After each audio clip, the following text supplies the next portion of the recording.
Season 5 of the How We Can Heal podcast is sponsored by Simple Practice. Simple Practice is the leading practice management software for behavioral health professionals, helping you simplify everything from admin work to clinical care. If you're a counselor, therapist, psychiatrist, or allied health professional in private or group practice, their easy-to-use online system can help you simplify your business so you can focus your energy on caring for clients. About 7 years ago, I made the switch from logging everything on paper, I know, so old school, to their online practice management software, and I'm telling you, I will never go back. Everything is organized now, and it's easy to schedule, share files, and provide super bills to clients. I only wish I'd made the change sooner. If you're just starting out or want to simplify the business side of your clinical work, I highly recommend Simple Practice. Right now, they're offering a 7-day free trial with 70% off your first 4 months. Go to simplepractice.com/howwecanheal or use the link in my show notes to take advantage of this offer today. I want to give a big shout out and extend a huge thank you to the International Society for the Study of Trauma and Dissociation, the ISSTD, for sponsoring this episode. If you've been listening to this podcast for any amount of time, you've heard me talk about ISSTD and the incredible researchers, clinicians, and advocates I've met during my time as a member and a volunteer there. The ISSTD has been delving into the science and best practice of treating trauma and dissociation for over 40 years now, and they have a rich catalog of educational offerings for both professionals and non-professionals on their website. That's cfas.isst-d.org. If you're a mental health professional, I highly recommend you consider becoming a member of ISSTD. I'd love to see you during the live educational offerings and at the annual conference in Portland, Oregon in March of 2026. Visit isst-d.org to learn more. If you love this podcast, I bet you would love the Yoga for Trauma online training program. This 8-week certification is for anyone who wants to learn how yoga philosophy and practice can help respond to the impact trauma has on our bodies and brains. When you join the program, you'll learn the theory and best practices for incorporating somatic skills into your healing work. Students often come into the program knowing that yoga can be helpful for stress management, but unsure about how to apply the practice to specific aspects of trauma recovery. This program breaks it all down and leaves you feeling clear about your choices as you support folks navigating post-traumatic stress, whether you're managing a program, working one-on-one with clients, or leading therapeutic groups. Of course, the experience is good for you too. With 8 modules and 8 yoga classes, you'll get a taste of how it feels to practice yoga in a resource-building, trauma-responsive manner. Head on over to howwecanheal.com/Y4T, that's the letter Y, the number 4, and the letter T, to apply to join the program today. Mention the podcast in your application for a special bonus. One more time, nice and slow. The website is howwecanheal.com/Y4T. If you're feeling called to join us, I would love to welcome you and support you through the program. Welcome back to the How We Can Heal podcast. Today's guest is someone whose work has shaped the very foundation of trauma-informed care, feminist therapy, and culturally responsive healing. Dr. Laura Brown is a psychologist, author, and teacher who's been at the forefront of feminist and trauma psychology for more than 4 decades. She founded the Fremont Community Therapy Project, a low-fee training clinic in Seattle that served as a home for healing and growth for so many people over the years. She's also a past president of the Society for the Psychology of Women and the Trauma Psychology Division of the American Psychological Association. Her writing helps us reimagine what therapy can be when it centers justice, intersectionality, and care. Books like Subversive Dialogues, Cultural Competence in Trauma Therapy, and her latest, Decolonizing Trauma Healing, don't just add to the field, they expand it in essential ways. Dr. Brown is also the recipient of countless awards, including the APA Award for Distinguished Professional Contributions to Public Service, and the Carol Wood Sheriff Award for Feminist Scholarship. Despite all of that recognition, what stands out most is her humility, her clarity, and her unwavering commitment to survivors, especially to those whose voices have too often been ignored. Speaking of voices, Dr. Brown is coping with a condition called spasmodic dysphonia, which impacts her vocal cords. So her voice will sound different than it did a few years ago, if you're familiar with her. If there are moments you as a listener need help understanding, check out the YouTube episode or visit howwecanheal.com/podcast to follow along with the full transcript. Today, we're talking about what it means to decolonize trauma healing, the evolution of feminist therapy, and how we keep showing up and sharing our genuine, authentic voice with integrity and joy, even when the systems around us fall short or we're dealing with specific challenges. So excited to share this episode with you. Please join me in welcoming Dr. Laura Brown to the show. Dr. Laura Brown, welcome to the How We Can Heal podcast. Thank you so much for being here with us today. Oh, I'm very pleased to be here, Lisa. Thank you for asking me. Yeah, there's so many questions I have for you. First of all, congratulations on your Lifetime Achievement Award from the ISSTD. That was such an honor to be there and to be able to celebrate you with other colleagues in Boston recently. No, thank you. I still can't quite grasp that I got it, but Steve Old keeps telling me, you deserve it. You deserve it. Practicing being deserving. So I'm practicing being deserving. Yeah.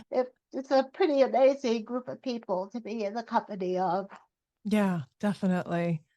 And it was great just to be able to see everyone standing and celebrating you and just so grateful. I think a lot of the work you do that we'll talk about today is a long journey, right? It's like the arc of the moral universe quote comes to mind, where it's like, Oh, it's yeah. long and it's arduous, and just like healing, it's not linear. And so I feel like you have been along for that ride in terms of cultural responsiveness and inclusion and gender inclusion for a very long time. So I'm curious for you, and I want to get more history in a moment, but just as you sit here today and see where we are in the world in terms of progress and challenges, how does that sit for you given how much amazing humanitarian work you've done in the world of psychology?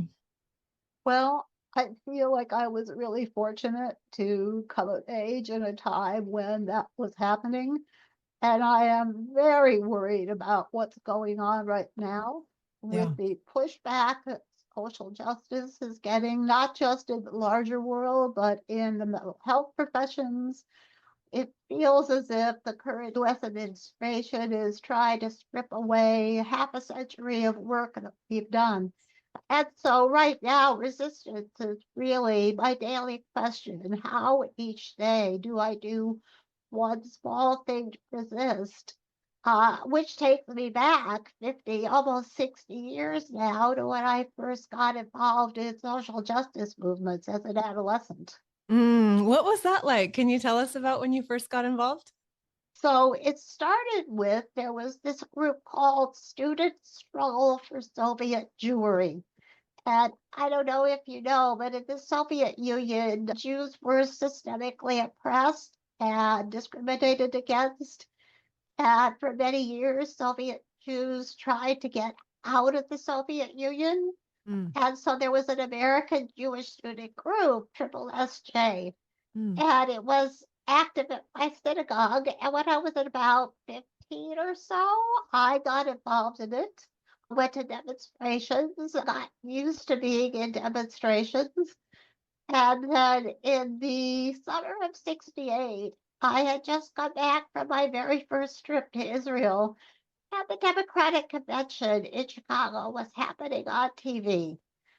And I got to watch what was going on, and I thought, I have to do something. And I searched for and found a local SDS group, the Students for a Democratic Society, which wasn't quite as crazy then as it got in a few years. mm, And I got involved in the anti-war movement in SDS and a group called Student Mobilization Committee to end the war in Vietnam. mm, Um, And from there, got involved in challenging more conservative elements within the Jewish community because there's a strong tradition of leftism in the Jewish community, but it wasn't sort of the primary voice. And so got involved in a group when I was at college and went to one of their meetings, a national meeting in the winter of 1971 in Madison, Wisconsin. And we were voting to support every liberation movement in the world. Mm. And the 6 women in the room said, "What about women's liberation?" And we were laughed at. Wow. And that was the end of my involvement for a very long time in Yeah. mixed gender social justice movements because I went back to Cleveland where I was finishing my undergraduate degree Mhm. and joined a consciousness raising group. And there she wrote, "I have been a feminist and a feminist activist ever since then." Well, we're talking about 54 years of me being involved with and identifying myself with feminism, or as we called it back then, the women's liberation movement. Yes. Yes. And I'm curious what language you resonate with the most today. Do you still like the original term? What I call myself is a decolonial intersectional feminist. Okay. Yeah. And because feminism is not about women, that became really clear by the middle of the 1980s.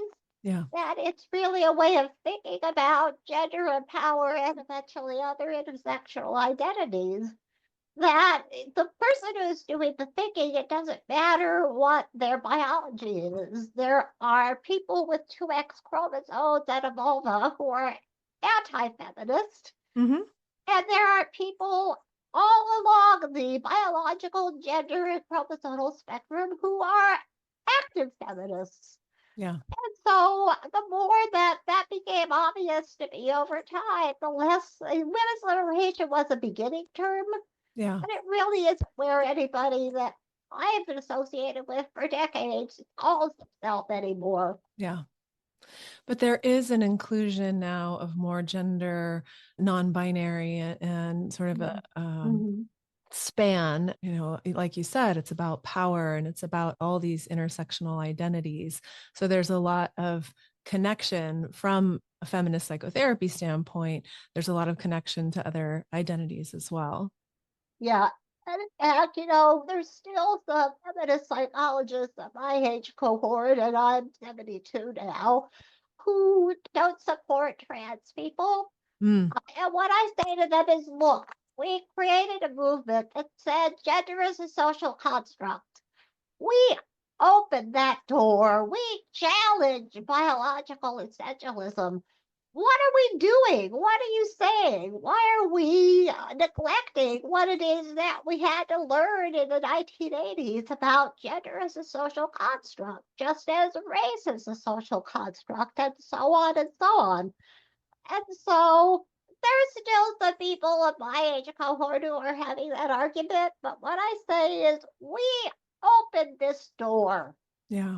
We should welcome everyone who has the courage to come through it as a feminist, as a decolonial thinker, as someone trying to do liberatory work. Yeah. I don't care how they identify themselves, what body they were born into. What's important is what are they doing in the world now? Mm, hmm. Yeah. I'm curious how and when trauma theory wove into some of this work, right? Like, because I'm Well, aware of the historical arc of it, and you're talking about, before PTSD was even a diagnosis, right. where you were doing this work, and then there's the movement for more awareness of it, and then I know you've written about, okay, well, this is just the biology of how we respond to stress, so why are we calling it a disorder, right? There's such an Yeah, that's evolution there. I am now.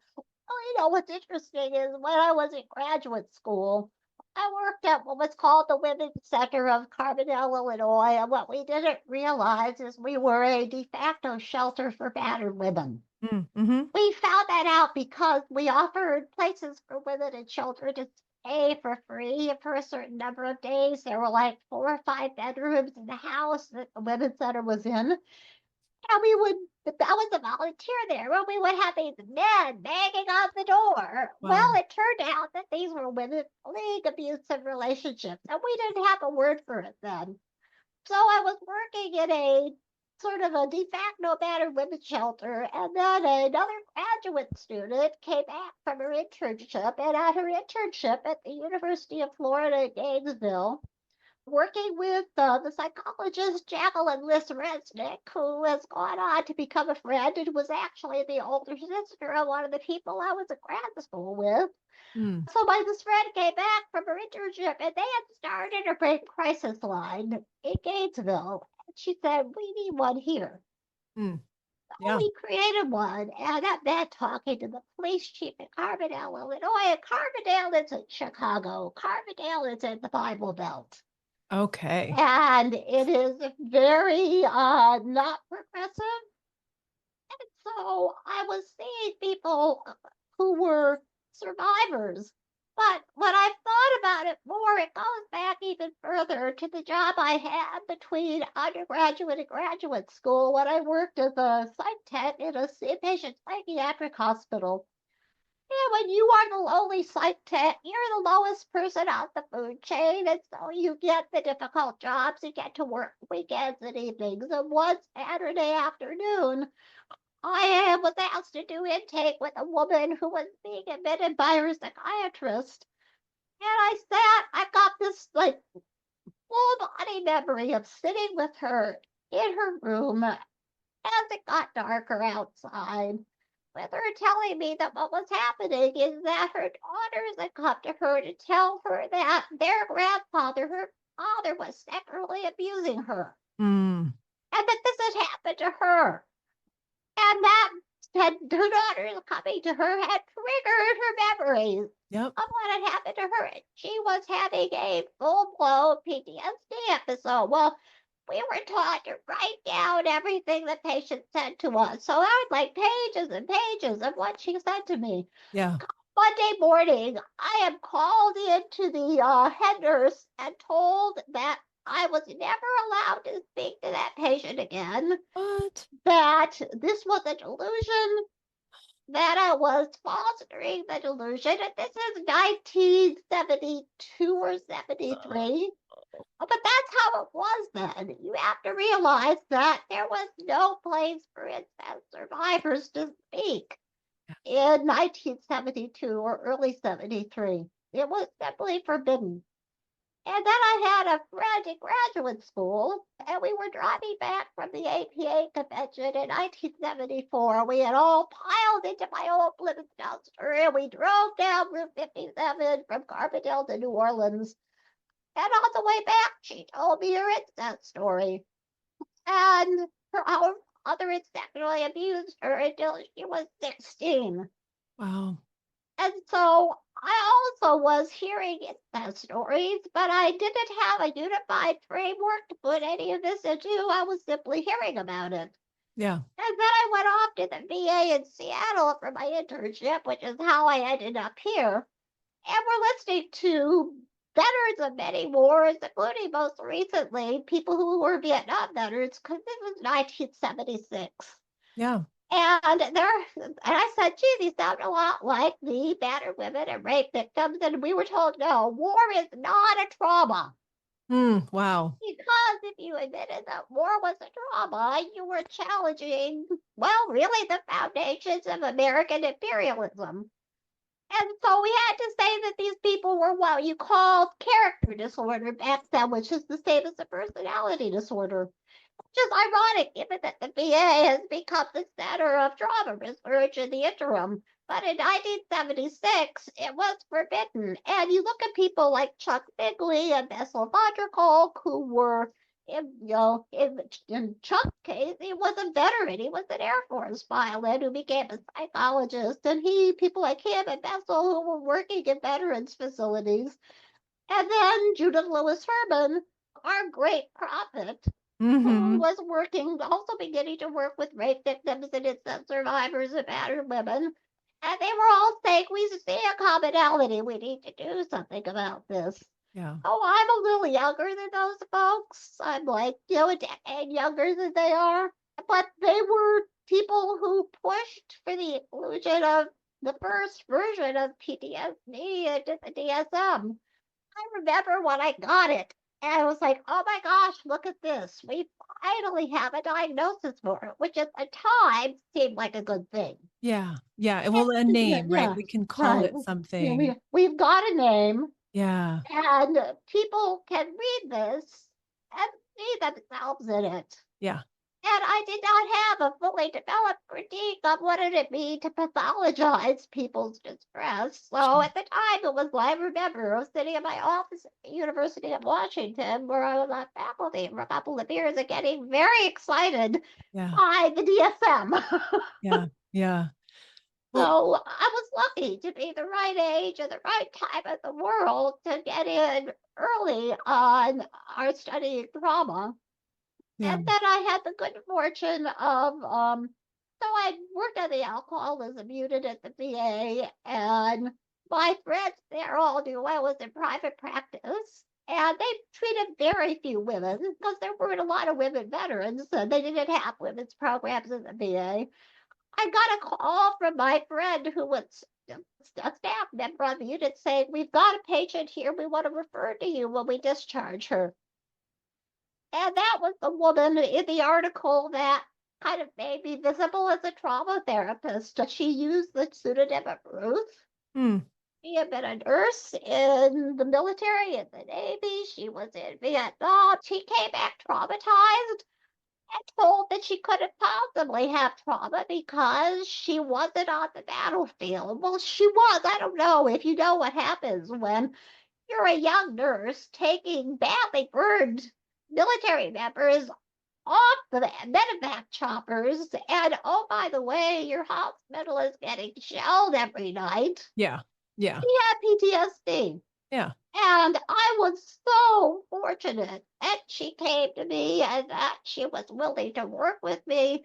And this is before EMDR, by the way. So I've got arthritic joints in this hand from her grabbing onto me while she was having flashbacks Wow. because she needed to be grounded to something or someone. And I'm like, okay, grab away because Yeah. she could be in my office having flashbacks. Yeah. And she and the people I work with, but her in particular, really turned my corner in the direction of working with trauma. Yeah. Yeah. Of seeing it, of having a name for it, of being able to be there with someone in the intensity of it. Like there's something really validating at that point in time, right? Where we're like, oh, okay, we're going from you can never see this client, this patient again because it's delusional to, oh, this is trauma, right? Like, oh, now we kind of get that piece. And then moving forward, as you're talking about being excited about the DSM, I'm thinking back to 2005 when people started talking about developmental trauma more formally and introducing complex trauma more frequently because I had Actually, been it came before that. yeah, I mean it came Yeah, in the 1990s, because there was an ISTSS conference where Judy, Herman, and Messelmonaco were kind of debating what to call it. yeah. And again, another eidetic memory of sitting in a cafe in Amsterdam, which is where the conference was being held, with Judy and a couple of other feminist people talking about wanting to call it complex trauma, which is not what Bessel wanted to call it. So we were talking about it in 1993 or 94. Yeah. And certainly Christine Courtois was talking about it in Healing the Incest Move, which came out in 1986. Yeah.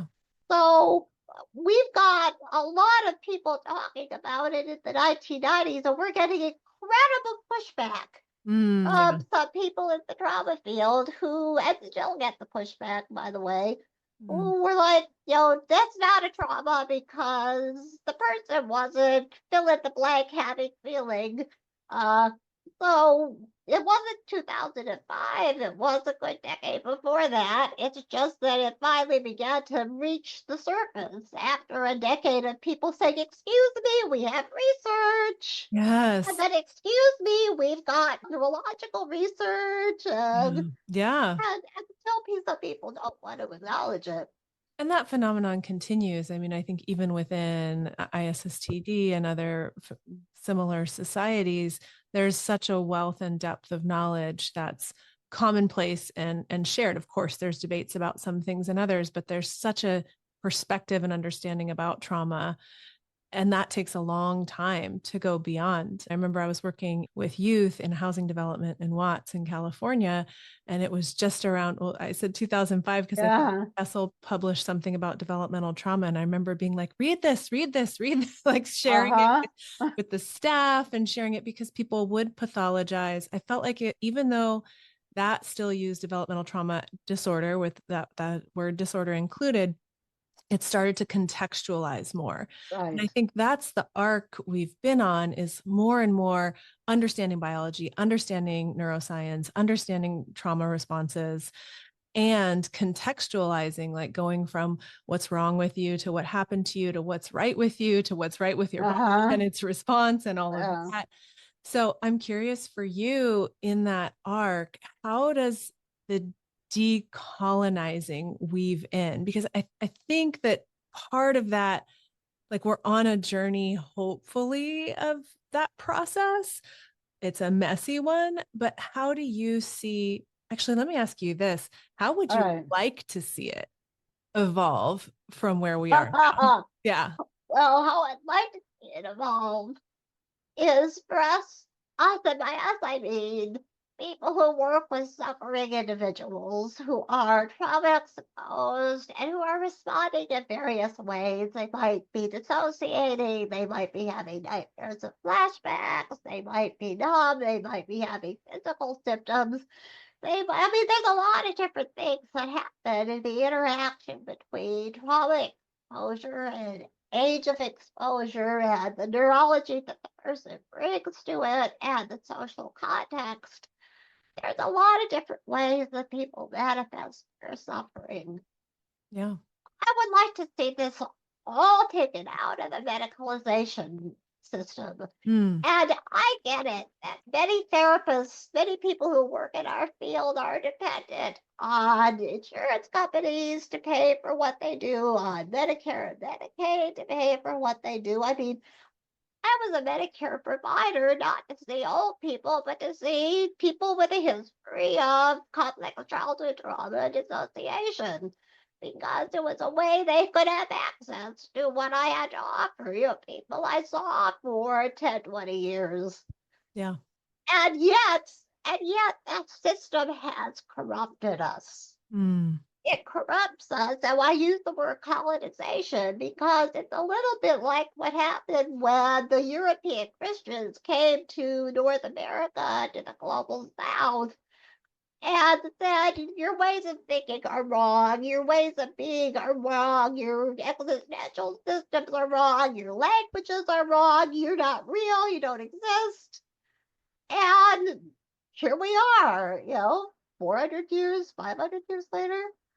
That's happened to the work I'm doing healing. mm, As I write about in my last book, people have been healing from trauma and healing with others from trauma since human beings became human beings, because we've been experiencing trauma since we became human beings. I mean, that's why we've got nervous systems that are exquisitely attuned to being able to respond first to attachment and then to trauma. I mean, we're built for this. We are neurologically built for this, and our primate ancestors and relatives are as well. So we've been healing each other since forever. And we've been struggling with trauma exposure since forever. And somewhere in the late 1800s, it began to be turned into a medical problem and a professional problem. And then we have diagnostic manuals. And then we've got what I think of as the alphabet soup of treatments that people get trained to do. And instead of saying, oh, wait a minute, stop, what what did we know before there was all this layers of medicalization, which I think of as the colonizing of healing mm, and the disordering of trauma response instead of the cultures that create trauma. yeah. we've been colonized by that. We, meaning those of us who work with people who have suffering souls of some kind. And so to decolonize is a really radical project. And I get it that what I'm asking for is probably not reasonable or feasible for most people, but I want people to think about it. Yeah. Because I'm very interested less in what people do with their work and more in how people think about what it is that they're up to. Mm-hmm. I think about myself as in collaboration with a suffering person so that they heal and I heal and we heal and the world heals. If I think about it that way, when I'm doing EMDR, for example, if I'm thinking about it that way, then I'm going to be different in the room than if I'm thinking I am the therapist and I know everything and I have this thing that will fix you. And if it doesn't fix you, what's wrong with you? And you're the person with the disorder. Mm-hmm. Mm-hmm. So it's how do we think about it? That it's always interested me when I wrote about feminist therapy, now when I'm writing about decolonial work, that how do we approach this? And I think in the current political climate in the United States and some other places in the world, thinking about it in this very radical way that challenges power differentials, that challenges who's in the authority, that challenges, who made this stuff up. I think it becomes even more important right now because we're seeing our professional associations do pre-compliance. We're seeing them give in and bow down. And that makes thinking in this decolonial way particularly necessary. And I think for people who have been exposed to trauma and are suffering from that exposure, we owe it to them to say, you are not the problem. Mm-hmm. Realize when we're working with someone, they're not the problem. They may think they're the problem. They're not sick. Yeah. The society is very, very sick. Yeah. It makes me think of a quote. I think it was J. Krishnamurti, that it's very challenging, in summary, to be healthy in a system or society that's not. Well, I would say basically that it's impossible for any of us to be truly healthy in a culture that is continuously traumatizing us or people we care about. Mm-hmm. I don't know how many people you know who have stopped looking at the news since November 4th of last year, Yeah. or compulsively doom scrolling through the news. But people are feeling more terrified, more despairing than they have in a really long time. And I think in that we see how the culture has been so traumatized by what's been happening, and that it's not just the people with the official diagnoses or the official designation. Yeah. So thinking about it in a radical way, I think it's become even more important. And one of the things I like to joke about is that the current administration released a list of words that had to be scrubbed from all the federal websites. Well, that's the titles of all of my books. Yeah. Going back to the very first book I ever co-edited in the early 1980s. Wow. And so scrub everything that people like me write about and think about and do. Yeah. And no, we're not going to be scrubbed. Yeah. Absolutely not. So what you're talking about power dynamics, you're talking about histories of really severe trauma across, not just the US, but other places in the world in terms of the impact of colonialism. I mean, they're big concepts. And I think a lot of us in the trauma world, some people focus more narrowly, but I think you start to see it. And then the horizon broadens, right? You're like, oh, it's everywhere. And it makes sense.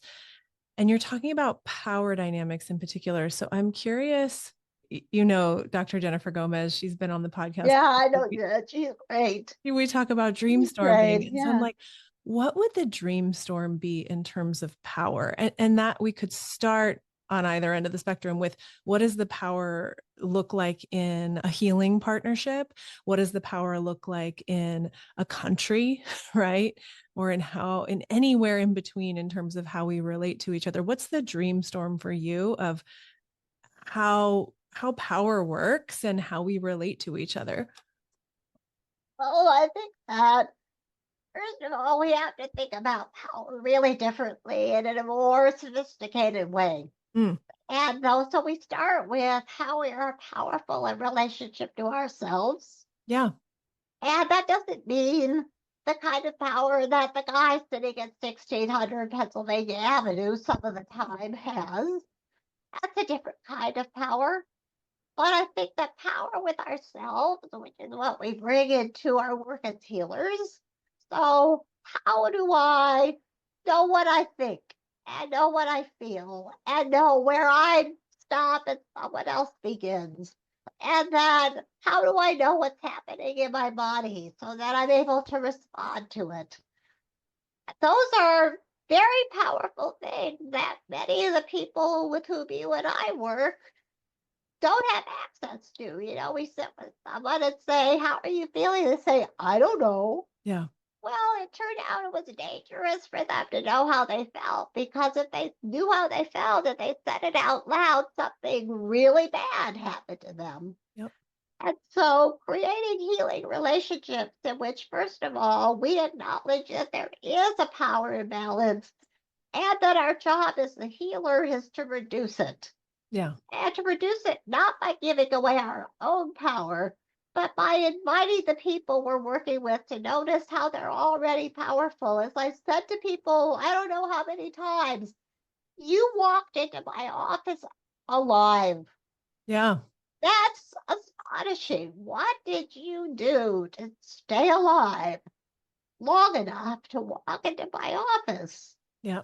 That's pretty remarkable when you think about it in It terms of is. some of the people with whom we work, who, people who were their caregivers, supposedly, and I'm putting air quotes around them, tried to kill them, traffic them, rape them, starve them, did horrible things to them. How is it that they walked into our offices alive? Yeah. And have them look at how they have been powerful in ways that they could not safely know. So we need to create collaborative relationships. So that's my dream for the healing work, is that we say the disorder is not in the person. The disorder is in the larger structural and social forms of oppression. Yeah. Those are the pathologies. Those are what's sick. And that we want to see this as a person striving toward health, striving towards power, even if some of the ways that they've done it haven't worked very well for them yet. Yeah. And one of our jobs is to reflect that back. It's like you tried some things. Some of them worked, some of them stopped working, some of them never worked particularly well. And you did something. The 3-year-old kid you were figured out dissociating somehow. Yeah. Oh, that you got through the horror show. Whoa, that's pretty impressive, don't you Yes. think? Yeah. You teleported yourself out without a transporter beam. That's pretty impressive, don't you think? Yeah. So having that collaborative perspective and realizing that what we bring are how to create the conditions in which people can heal. Yeah. We don't actually do anything in particular. I mean, the way I look at it is there's lots of things we do working with people who've been traumatized, and some of them help some of the people some of the time, and some of them help no one some of the time. And being a true believer in any particular approach to working with people is kind of like any kind of fundamentalism. You kind of get into difficulties because you can't see past your own. This is the way, the truth, and the light. Well, actually, no. The way, the truth, and the light of healing is the relationship. Yeah. Lots and lots of good research on that by people like my friend John Norcross, like my friend Bruce Walpole, people who have looked at the evidence-based psychotherapy relationship variables.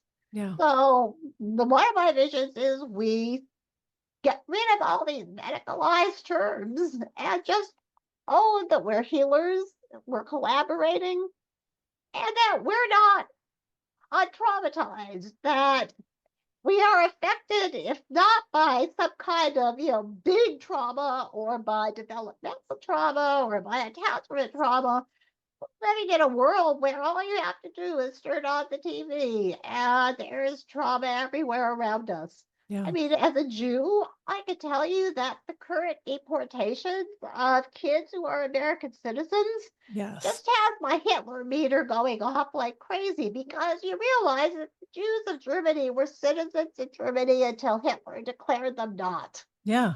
The Jews of the Netherlands were the citizens of the Netherlands until the Nazis occupied the Netherlands and declared them not, and in France, and in Italy, and so on and so on and so forth.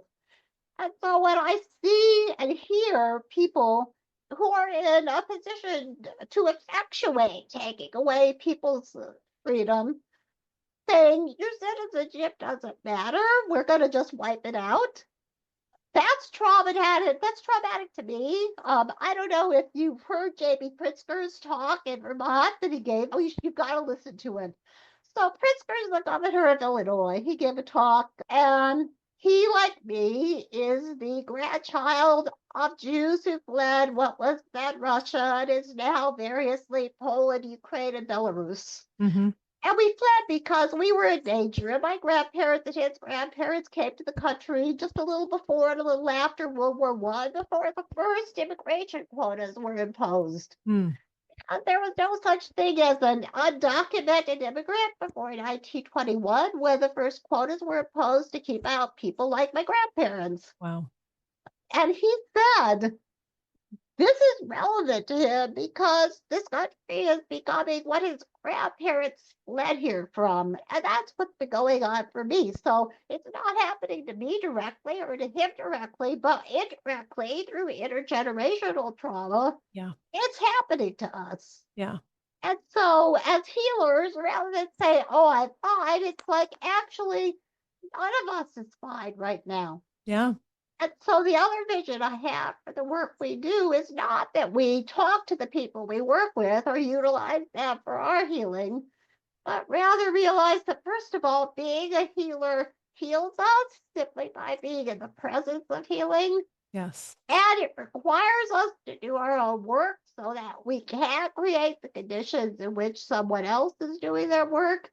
So that when somebody wants to die on a regular basis, instead of freaking out and calling law enforcement, we say, okay, you can always kill yourself later, but let's talk about how you're going to be alive for the next 24 hours until we get in contact with each other again. Mm-hmm.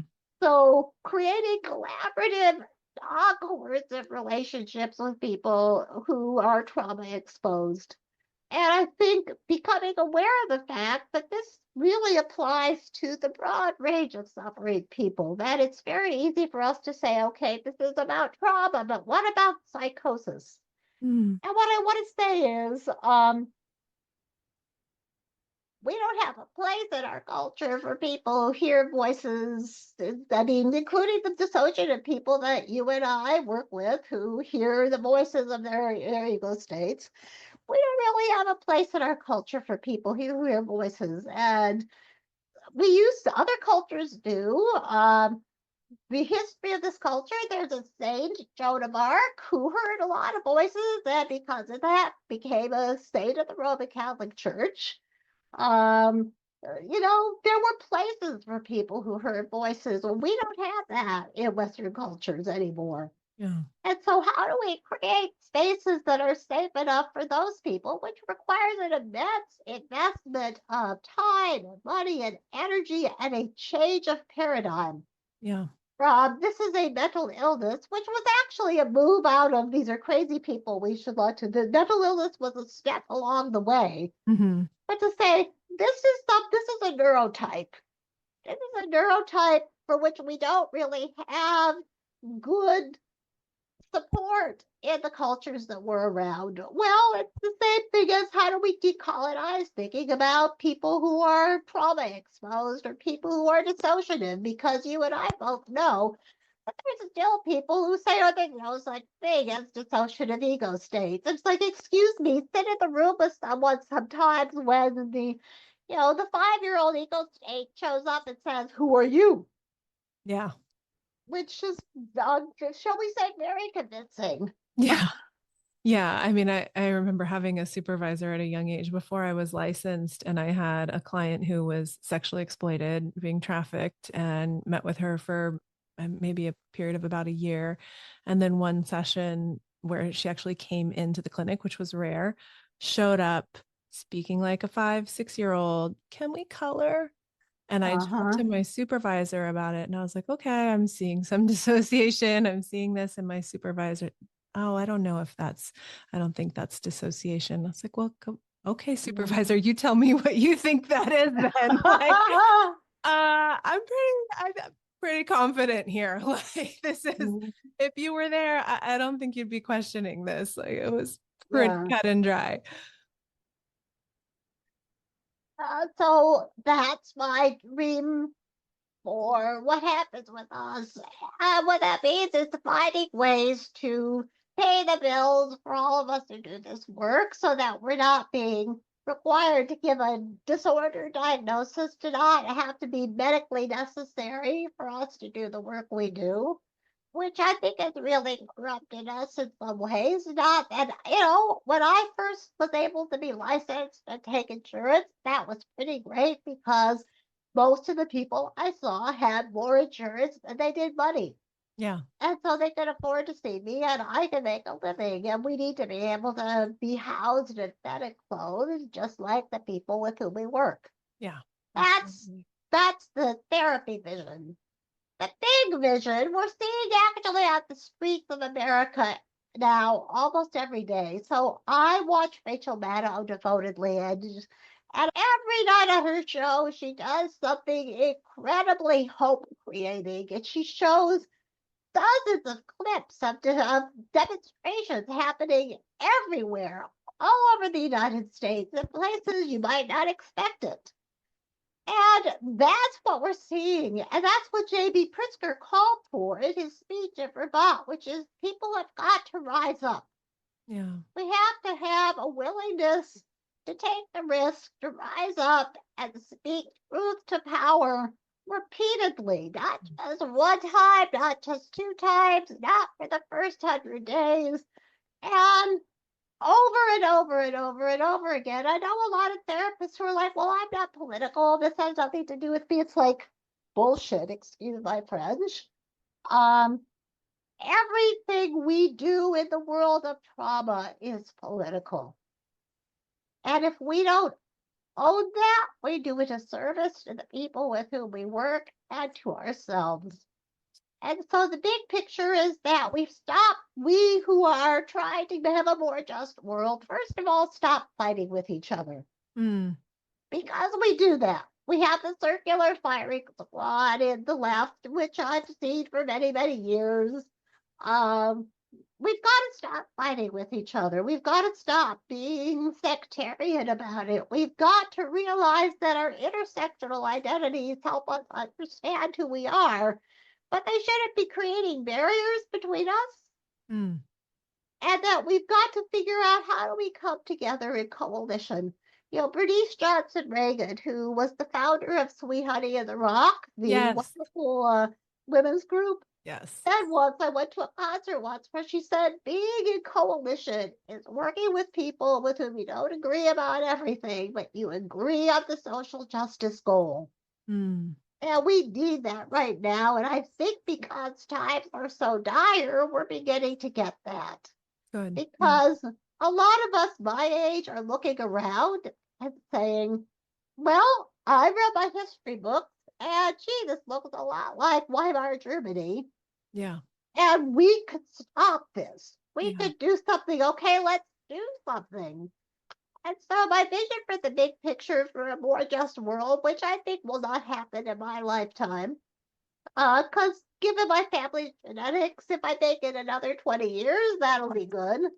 But it might happen in the lifetimes of the next generation or the generation after that in my family, I have a bunch of younger cousins who are very fecund, and so there's a lot of babies being born there. Yeah. But in that generation, if we just are willing to keep on being fearless and not give in to the trance of despair, Yes. and it's easy to fall into that. It's easy to say there's nothing I could do. And so that takes me back to what is power. Yeah. Power is the ability to call up a friend and say, let's go to a demonstration together. I mean, I have a friend who's a famous person, so I won't say the friend's name, but this friend has started dating recently, and her the first date was going to a protest. The person she was dating invited her to a protest. Okay, this is pretty cool. And this is a person who's already, very involved in progressive stuff, has really changed our field as well and with their work. Mm. But all of us need to say, what is the one small, powerful thing I can do every day to move the whole world closer to justice? Yeah. I have a sign in my front yard that I bought right after the election that says resist, persist, repeat. Mm-hmm. Oh, that every time someone drives down my street, and my street is a busy thoroughfare that goes from one part of town to another, doesn't matter who they are or where else in the Seattle area they came from, they see that sign. Yeah. And so that's a sort of a set of forget active resistance. And then I put things on my social media every day about things you can do. I sign petitions, I bother other people to get involved. Those aren't really big things. I mean, it's not going to I don't think it's going to cause the federal government to show up at my door anytime soon. Right. Although, ironically, when I was in the anti-war movement back in the 70s, the FBI tapped our home phone because my brother and I were both citywide organizers for the Student Mobilization Committee to end the war in Whoa. Vietnam. And Whoa. when there was a raid on the FBI files at some point, and they got stolen by the War Resisters League, and a friend of a family member was in WRL and found his file and our file, and there was nothing to really. It was like homework. That's what we were talking about on the phone, Right. homework, or going to a rock and roll concert. But the point is, they've been showing up at my literal door, I mean, figurative doorstep since I was a kid. Um, so what? Yeah. So what? I'm an old woman, which actually makes me more fearless. But everybody needs to figure out, this is my call to all of us in our field, that each of us needs to figure out what is the one all powerful act of resistance to injustice that we can find every day. And not demonize the people who elected those folks, because the people who elected them are traumatized themselves. And sociopaths take advantage of traumatized people. And All the time. we have just seen that in the latest election in the US. Is sociopaths taking advantage of traumatized people. And so rather than saying, oh, I won't talk to a person who voted for that guy, it's like, let me listen to their story, because their story has a trauma in it somewhere. Mm. And they were taught that the way to deal with that trauma is to pass it on to somebody else. I mean, as we know, a lot of the people we work with had parents who were trauma survivors, only they hadn't worked it through on themselves. Yeah. So having compassion, that's the other thing. The most powerful thing we can do is have compassion for everybody. The autocrats I have no compassion for. They are enriching themselves at the expense of vulnerable human beings everywhere. But have compassion for the people who are their followers, because most of them are just responding to their own trauma in a particular way. And I think that's a difficult message for many of us who are in the social justice world to be able to do, because those people are not being very kind to some of us these days, or to the people we care about. Sure. So Yeah. that's my bigger vision, and I won't live to see it, but I'm not going to stop working toward it. So that, if I think of, I have a new baby. I don't know how you calculate it. He's the grandson of one of my first cousins. He was born a couple of months ago. Mm. And I just saw a picture of him in our family WhatsApp chat. And when that baby is my age in another 72 years, first of all, we hopefully will have protected the climate. And second of all, maybe it will be a more just world. Mm-hmm. Because I don't want to say, well, I won't be here, so it doesn't matter. Yeah. I won't be here, but he'll be here. And his first cousins will be here. Yeah. And if my niece ever has a kid, which she's working at, her kid will be here. Yeah. And we have a responsibility to do what we can to stop this injustice because injustice is traumatizing. And injustice creates the world in which there's no post trauma. Yeah. And you're tracking, right, across generations, things that have happened directly within your family, things that are very real that have happened in the world, signs, stirrings of this feels very familiar. Let's not have that happen again. How do we work with this in the moment? It sounds like seeing people come together in coalitions where we can agree on some values or a shared goal and work together. It also sounds like having empathy for people we might not be able to really get into their mind or fully understand, but be able to be open and stay connected. The other thing that comes to mind as you're talking is a conversation I've seen a lot about in terms of small power, like just making, what can you do today to take care of yourself, to move forward, and also to, it's almost like a decolonize your emotional state from Right. news day to day. Like, Uh-huh. stay connected, stay somewhat informed without being completely dysregulated, because that can be a pattern too, where people become so dysregulated that it feels disempowering, and so they lean out. And then people who are in very specific positions of power can do whatever they're doing because people are so exhausted or despairing, right? So there's something here about, even when you're talking about in session, what do I need? What's happening in my body? How am I aware? Like that decolonizing and becoming empowered Right. as a healer in collaboration with a client, like a lot of that sounds like it applies to these bigger picture things that you're talking about, these larger systemic dynamics, where how can we reclaim our own space, our own bodies, our values, our vision, and stay connected and Yes. I don't know if enheartened is a word, but we can stay enheartened It's in a good that. one.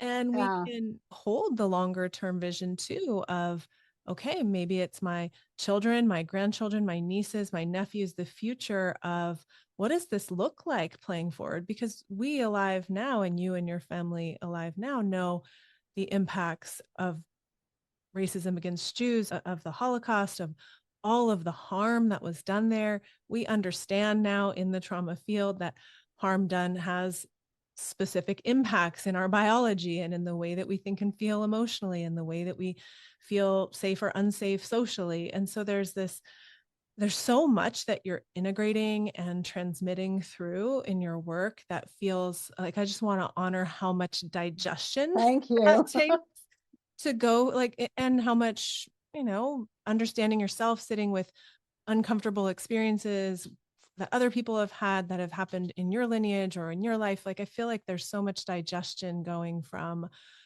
the harms done, being aware of the harms done. And that's hard in and of itself, right? Just to be aware of the harms done.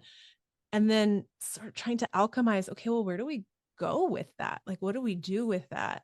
And you've given so many examples today, from the more specific micro in the moment to the more macro or long term ways that we can navigate and ways that we can hopefully heal. I mean, I think when you, again, you broaden that horizon, you see trauma, you're like, oh shit, like this is everywhere. What do I do? And always has been. Yeah, and it's always been, it's just now we have some language and we have an evolving understanding of it, and we have hopefully coalitions, right? Uh-huh. professionals coming together. And, even for me being someone who's been in the yoga world, it's like, okay, the yoga world's gone through a whole lot of reckoning with abuses that have happened even within that, and finding, okay, here's this amazing long-term practice that has this lineage and has this sort of sacred quality. And then here's the exploitive stuff. We're going to let that go. But how are we continuing to show up, to use the tools we have, to stay connected to each other, to honor harms that have been done without letting that sort of fractionate us even more, right? Like honor the pain, connect, and find some way forward where there's space for each of us, where there's space for us to be human, where there's space for, I think of the word healing a lot, of just being peace and connection and being able to live a life that, like, in my idyllic mind, it's like it's happened before on this planet that we've lived in this way. But it also sometimes means being angrier. Yeah, That sure. sometimes when we heal, we get angrier because we have more access to all of our feelings. And going along with what you're saying, what I say to people is do not let those sociopaths take control of your trauma response system, of your sympathetic nervous system, of your HPA axis. Yes. Don't give it away to them. If you notice yourself getting highly activated, then do things to center yourself. I've been practicing Aikido for the last 22 years. I Yes. started when I was 15. And getting on the mat sometimes is what I need to do. And our sensei talks about the importance of this practice because it's a trauma healing practice in so many ways. And when I start to feel something stealing my SNS, I'm like, wait a minute, does this person deserve my SNS? No. So what do I do to take it back? Yeah, they're knocking on the door, but you don't have to answer. I'm like, excuse me, no, this is my SNS, and I'm This going is to my say, nervous system. I'm going to say, Bye-bye. I'm not going to save it for what matters, or the moments of joy I get when I step outside my door and smell the lilacs. Yes. Yes. So that they don't knock on the door. If they knock on the door and you let them in, and then your whole sympathetic nervous system is doing that dance and you step out the door, you might not see or smell the lilacs, right? You might just be in this sort of grumbly, cloudy brain space going to your car. And when we can say, nope, not answering that. No, your nervous system, your outreach here is not allowed in my system. We can maintain a sense of peace. We can also stay connected to how we feel about things, like you mentioned. Anger, 100%. It's an adaptive emotion. If somebody crosses the line, it's natural to get angry, but we do also have power to set some of those lines, right? Once Exactly. Not you, not now. This is my space. Right. Yeah. So beautiful. I feel like we could talk for hours here. There's so many threads that are, I think, so important in healing in your work. So again, I want to just thank you for writing so many books. For me, writing books is hard. I've written 3 and I'm like, I'm taking a break. For me, it's easy. Don't ask me to strike a yoga pose. I can't do that. But ask me to write anything, and I just go away for a couple of weeks at a time to Hawaii. Perfect. And I write. That's what I do. I just get up in the morning. I snorkel to be with the fishes, and then I write. Yes. And I'm fortunate that way. Some people can do what you do, and some people can do what I do, and each of us has our particular talents. Yes. And I've been fortunate to be somebody for whom writing comes naturally. And particularly now in the last year with this vocal disorder that has descended upon me again, being able to write has become especially precious.